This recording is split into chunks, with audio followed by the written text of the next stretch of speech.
So generally speaking, in the next 2 years, most of the on-chain indicators look very attractive for Bitcoin. They look similar to how you look after a major bottom, like the big bottoms it has like every 4 years or so. There's a supply flow halving coming up. Um, the like again, the on-chain indicators, like the supply side is very tight, meaning that the percentage of coins. So during a bull market, a lot of long-term holders sell some of their coins into the bull market as new entrants come in.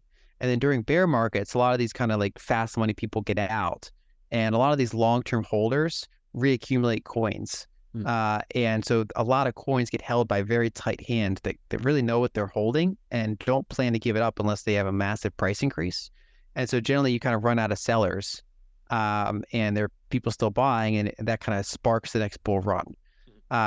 In addition, I expect the next 2 years. So we've had falling liquidity, falling, say, economic deceleration. So PMIs and things like that. Generally, Bitcoin is correlated with liquidity and PMIs. And so I expect the next 2 years, we're probably going to have another upswing in those. So we have a combination of very tight on-chain dynamics and then another liquidity or reacceleration cycle.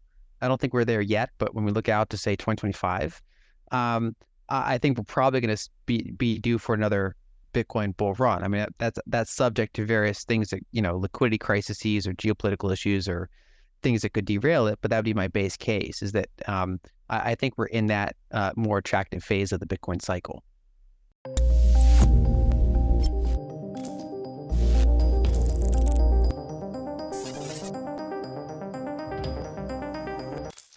Will the U.S. economy face recession in 2023? And what does this mean for Bitcoin? With investors continuing to warily eye the ever-changing economic situation, the way forward remains unclear. Will the U.S. experience a hard landing, a soft landing, or does the status quo persist? We look at the prospects for recession and assess Bitcoin's role in investor portfolios. Lyn Alden gives us her view on the next Fed move and how it will impact the U.S. economy and the crypto market. So let's get started with the video. Yeah, historically over the past century, that's been the answer. Generally, if you take the U.S. money supply growth and you subtract the annual gold supply growth, you generally get the answer for what has gold appreciated over the past century per year on average. That differential.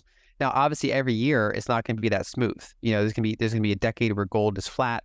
People are they're distracted elsewhere, and then it kind of all catches up at once in another decade. Right, that's generally how we've seen gold operate. But on a long-term basis, that generally tends to be the case. Mm-hmm. The one challenge to think of is that you have to look at the different things that people can store value in. So you have to say, okay, there's gold, there's real estate, there's Bitcoin, there's art. So you kind of look at that whole market, and you say, okay, that market is likely to kind of grow in line with money supply over the long run.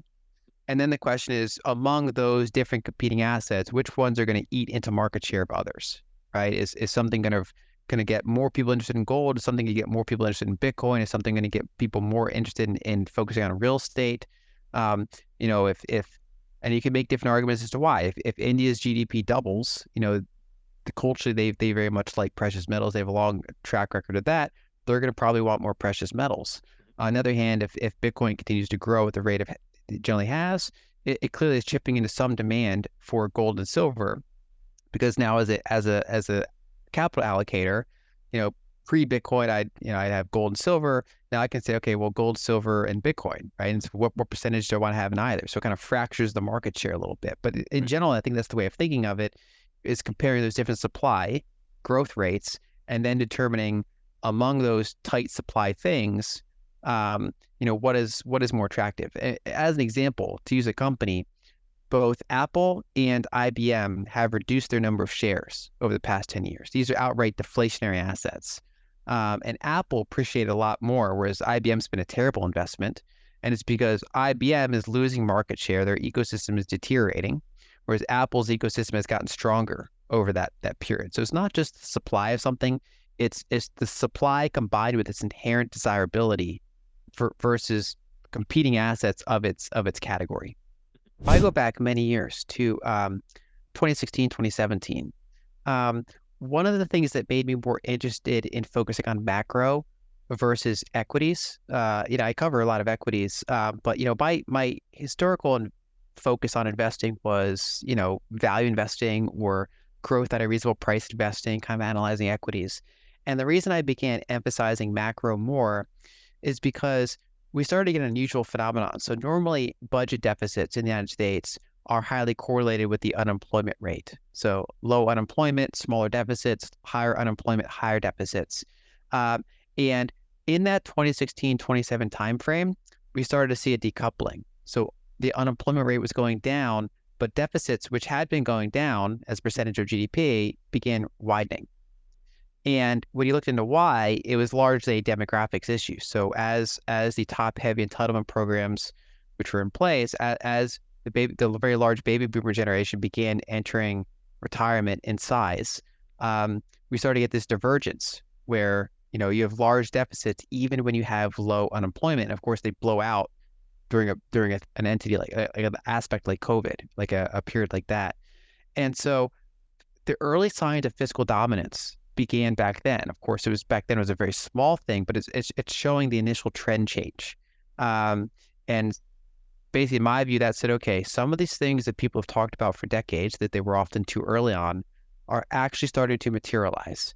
And it'll still take time, but they start having to be discussed and analyzed. And I think what we're seeing this year is a more tangible example of fiscal dominance. So for people who haven't followed the topic, fiscal dominance is basically when a government runs such large deficits and has such high public debts that they can, in some ways, override monetary policy, that they become a bigger force. And so if you have an environment of low deficits and low public debt to GDP, then generally speaking, monetary policy is going to have a bigger role to play than differences in fiscal policy. Whereas if you have an environment of high deficits and high debts, especially if there's no clear path, like a political path to fix those, and that therefore they're expected to be around for a long time, even if it's a problem, then that fiscal policy can override monetary policy. And so basically the way that monetary systems tend to get, reset or rebuilt is basically you have a system, it's incentivized to run large and large deficits over time. And eventually and all those deficits accumulate into very high debt as a percentage of GDP ratios. And so for the past 40 years, and this is why the problem's kind of happening now. So for the past 40 years, we've had steadily rising debt to GDP, 30%, in the beginning of 1980. So 30% debt to GDP up to, call it 130% of debt to GDP. But that was offset by structurally declining interest rates for 40 years. And so the interest expense was never really a problem, and it was kind of held in check. The problem is that after 40 years, as you run into zero, and now we bounced off zero, and if we're going flat to up now in terms of interest rates, those ongoing deficits and debt as a percentage of GDP are going to mean that interest expense begins growing a lot quicker than we're used to. Money that's pouring into the economy, that's increased deficits. So you get deficits beget more and more deficits. And generally speaking, that's how these systems end. And of course, every end is a beginning. So that's how these systems tend to get, recapitalized, reset, however you want to call it. Generally, these big monetary, macro, geopolitical things happen around these environments. So that's why I think fiscal dominance is such an important thing to be covering right now. And then in the intermediate term, what it's doing is it's pushing back a possible recession. Or it already has pushed back a possible recession because it's essentially a type of stimulus. So, for example, if we look at how much deficits were being run during the Great Recession of 2008, 2009, and you look at how much deficits they're running right now before a recession, it's actually like you're almost like pre-stimulating before the recession. And so that's kind of the environment we find ourselves in. Amidst a climate where Bitcoin's steady price movement keeps crypto enthusiasts on their toes, a new development might stir the waters. Michael Burry, famously known for predicting the 2008 subprime mortgage crisis, has hinted at a potential bearish trajectory for the U.S. stock market. Scion Asset Management, the investment firm closely associated with Burry, recently disclosed its decision to bet on the decline of significant stock indices, according to a filing with the U.S. Securities and Exchanges Commission, SEC.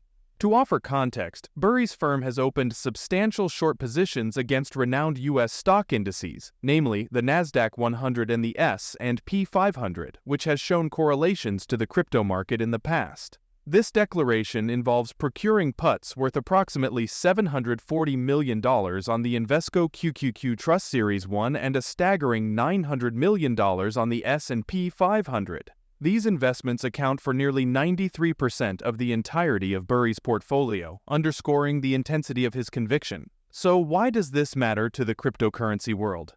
History has often shown that when traditional financial markets face turbulence, there's a potential ripple effect on digital assets. For instance, Bitcoin experienced a price surge during the U.S. regional bank crisis in early 2023.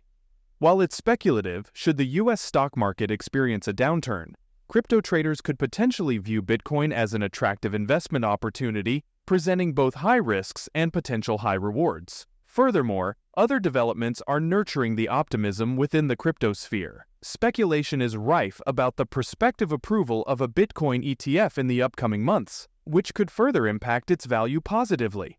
With Burry's past predictions and the current speculation in the crypto community, all eyes are now on the evolving dynamics between traditional stock markets and the burgeoning world of digital currencies.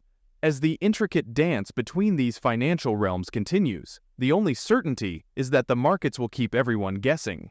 So, what's your price prediction for Bitcoin at the end of 2023? Tell us in the comments. Also, don't forget to like and subscribe. See you soon with the next video. Thank you so much for watching.